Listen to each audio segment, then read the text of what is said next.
Film की शुरुआत में हम एक लड़के को देखते हैं जिसका नाम जिम था। इसका टीचर इसे बहुत बुरे तरीके से मार रहा था क्योंकि ये बहुत ही शरारती था। जब इसका टीचर इसे मारना बंद करता है तो ये दोबारा अपने टीचर से बदतमीजी करता है। ये देखकर इसके टीचर को बहुत गुस्सा आता है। जब क्लास खत्म होती है तो ये लड़का अपने दोस्तों के साथ मिलकर सिगरेट पीता है। इसके दोस्त भी इसी की तरह बहुत शरारती थे और किसी भी काम को करने से पहले बिल्कुल भी नहीं सोचते थे। जिम बास्केटबॉल बहुत अच्छे तरीके से खेलता था। जब भी स्कूल में कोई मैच होता तो ये मैच में बढ़ चढ़कर हिस्सा लेता। जिम एक बार जब बास्केटबॉल खेल रहा था तो इसका एक दोस्त लॉकर रूम में जाकर दूसरी टीम वालों की सारी घड़ियां और पैसे चोरी कर लेता है। जिम मैच जीतने के बाद जब बाहर आता है तो दूसरी टीम वाले लड़के इनके सामने खड़े होते हैं और इनसे कहते हैं, तुमने जो हमारे पैसे और घड़ियां चुराई हैं हमें वापस कर दो। जब जिम और इसके दोस्त इनकी बात नहीं मानते तो दोनों टीमों के दरमियान लड़ाई शुरू हो जाती है और दोनों टीमें एक दूसरे को खूब मारती हैं। इसके बाद हम जिम को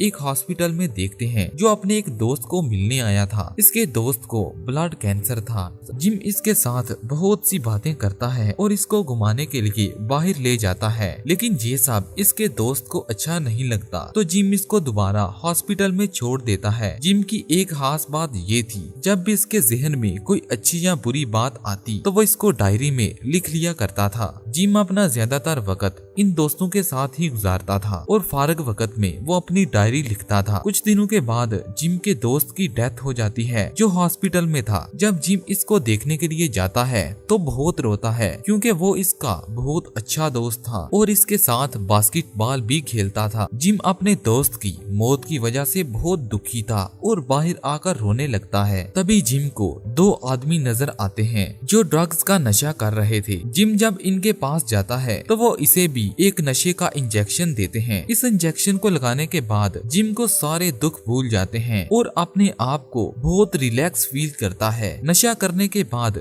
जब जिम अपने घर जाता है तो इसकी तबीयत बहुत खराब हो जाती है क्योंकि इसने जिंदगी में पहली बार नशा किया था और इस नशे का असर बहुत तेज था। जिम की ये हालत देखकर इसकी मॉम बहुत परेशान थी, लेकिन जिम इनको नशे के बारे में कुछ नहीं बताता। अगले दिन जिम अपने आप को नशा करने से बहुत रोकता है, लेकिन फिर भी वो नशा कर लेता है। जिम के साथ साथ इसके दोस्त भी नशा करने लगे थे। पहले तो ये हफ्ते में एक दो बार ही नशा करते, लेकिन आहिस्ता आहिस्ता इन्होंने रोजाना नशा करना शुरू कर दिया था और ये इस नशे के इतने आदी हो चुके थे कि इन्हें हर वक्त नशे की जरूरत होती। लेकिन इस नशे को खरीदने के लिए इन्हें बहुत सारे पैसों की जरूरत थी। इनको जो पॉकेट मनी मिलती वो नशे की कीमत से बहुत कम थी। एक दिन जब एक बूढ़ी औरत अपने घर जा रही थी तो जिम और उसके दोस्तों ने इस औरत से उसका पर्स छीन लिया और इसको मारकर वहां से भाग गए। चंद दिनों के बाद जब जिम का स्कूल में मैच था तो जिम मैच से पहले नशा कर लेता है। हालांकि इसका दोस्त इसे बहुत मना करता है, लेकिन जिम इसकी बात नहीं मानता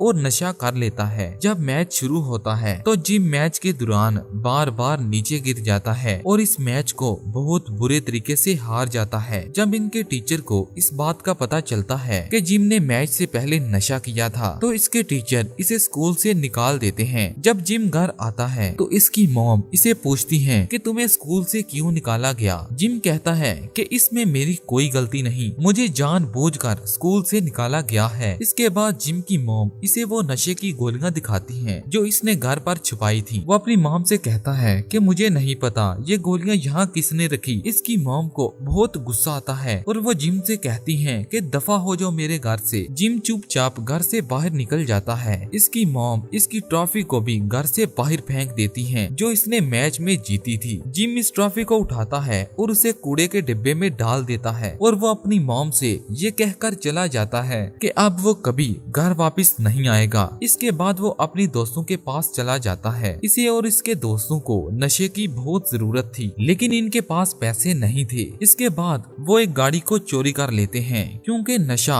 इनके ऊपर इस कदर हावी हो चुका था कि इनके लिए कोई अच्छा या बुरा काम कोई मायने नहीं रखता था। अब नशा ही इनकी दुनिया थी और इन्हें असल दुनिया से कोई गरज नहीं थी। जिम दिन रात अपने दोस्तों के साथ ही गुजारता है और अपने दोस्तों के साथ मिलकर दुकानों पर चोरियां करता है और खूब नशा करता है। एक रात जब जिम अपने दोस्तों के साथ मिलकर नशा कर रहा था तो ये टीवी पर खबर सुनता है कि जो टीम मैच जीती थी इनको ट्रॉफी दी जा रही थी। ये देखकर जिम को थोड़ा एहसास होता है, लेकिन इसके बावजूद भी वो नशा करता रहता है। वो हर दिन ये सोचकर नशा करता कि वो सिर्फ आज नशा करेगा, इसके बाद वो कभी नशे को हाथ नहीं लगाएगा। लेकिन वो दिन कभी आया ही नहीं जिस दिन जिम ने नशे को छोड़ा हो। जिम एक दिन स्नूकर क्लब में नशा कर रहा था तो वहाँ एक आदमी आता है और इसे खूब मारता है और वो जिम से कहता है कि बताओ तुमने मेरे दोस्त को नशा क्यों दिया। जिम इस आदमी को कहता है कि इसमें मेरी कोई गलती नहीं, तुम्हारे दोस्त ने खुद मुझसे नशा मांगा था। लेकिन वो आदमी जिम की कोई बात नहीं सुनता और इसे खूब मारता है और इसे बर्फ के ऊपर फेंक कर घर चला जाता है। इसके बाद एक रैगी नाम का आदमी वहाँ आता है। रैगी जिम को पहचान लेता है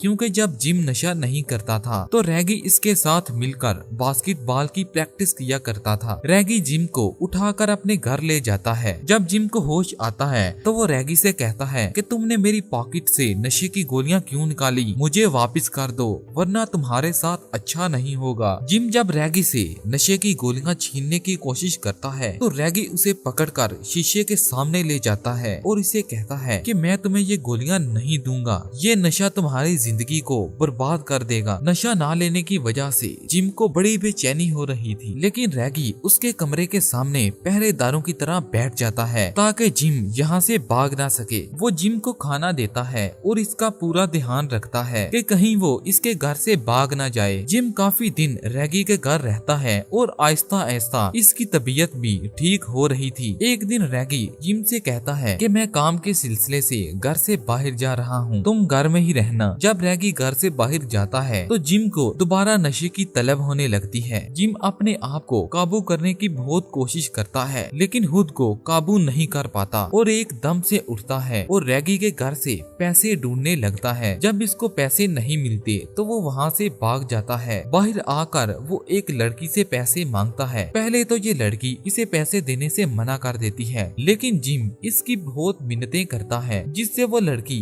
पैसे जमीन पर फेंक देती है और इसे कहती है कि उठा लो इन पैसों को। ऐसा करने पर जिम को उस लड़की पर बहुत गुस्सा आता है, लेकिन वो जमीन पर पड़े पैसे उठा लेता है, लेकिन ये पैसे बहुत कम थे। इसके बाद ये दोबारा अपने घर वापस जाता है और अपनी मॉम से कहता है कि प्लीज मॉम मुझे पैसे दे दो, मुझे नशे की बहुत जरूरत है। लेकिन जिम की मॉम इसे पैसे नहीं देती क्योंकि इन्हें पता था कि अगर इसे पैसे दे दिए तो ये दोबारा इन पैसों से नशा करेगा। इसके बाद जिम की मॉम पुलिस को कॉल करती है। थोड़ी देर के बाद पुलिस जिम को पकड़कर ले जाती है क्योंकि जिम की मॉम जानती थी कि अगर ये जेल में रहेगा तो नशे की आदत को छोड़ देगा। इसके बाद जिम को 6 माह तक जेल में रखा जाता है। वो जेल में हर वक्त शायरी लिखता है क्योंकि इसे लिखने का बहुत शौक था। जब 6 महीने पूरे हो जाते हैं तो जिम को जेल से रहा कर दिया जाता है। जिम का दोस्त इसे दोबारा नशा देता है, लेकिन जिम नशा लेने से साफ साफ मना कर देता है और उसे कहता है कि मैंने नशे को पूरी तरह छोड़ दिया है और अब मैं दोबारा पहले जैसी जिंदगी गुजारना चाहता। फिल्म के आखिर में हम जिम को एक स्टेज पर देखते हैं जहां वो सबको अपनी शायरी सुनाता है जो इसने जेल में लिखी थी। ये शायरी सुनने वालों को बहुत पसंद आती है और इसी के साथ ये फिल्म यहाँ खत्म हो जाती है। अगर आपको हमारी वीडियो अच्छी लगी तो आप हमारे चैनल को सब्सक्राइब कर सकते हैं।